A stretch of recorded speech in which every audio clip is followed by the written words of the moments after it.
This is the Kizer Momo, right? This is a behemoth of a knife, definitely an XL. We have front flipper as our only deployment option. And man, is that money every single time. As for the blade, we have a beautiful drop point, satin finish, flat grind blade. It is 154 cm steel. And for the handle, we have aluminum handles and bolsters. Out of the box, it comes with warranty instructions, Kizer stickers, additional hardware, and a Kizer branded wiping cloth. Designed by Vladimir Legachev, inspired by Kiridashi knives. You're looking at a total length of 9.5 inches. Blade length is 4.19 inches with a thickness of 0.12, and the handle length is 5.26 inches. Great ergonomically friendly all throughout. You can get a grip anywhere. It definitely accommodates larger hands as well. I have average hands, so it definitely accommodates me.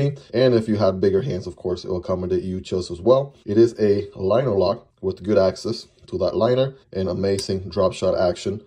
Really satisfying deployment, to say the least. Got good jimping right here on the spine, and I can grip on this thing all day and get some work done. This thing is super slicey and it cuts really well. Here it is compared to two other fixed blades from Kizer. As you can see, it being a folder, the Momo is actually bigger than the other two, the Kabox and the deckhand. You would think this knife would be very bulky to carry because of the large size, but you'll be surprised how easy and comfortable it is to carry this guy. Not even sure how Kizer managed to pull this off, honestly. It actually carries really good and comfortable in the pocket. I can see this making a great outdoors knife, food prep knife, everyday carry, hiking, camping. Just basically anything you throw at it, this guy will be able to do. If you're interested, check this guy out. Link in my bio.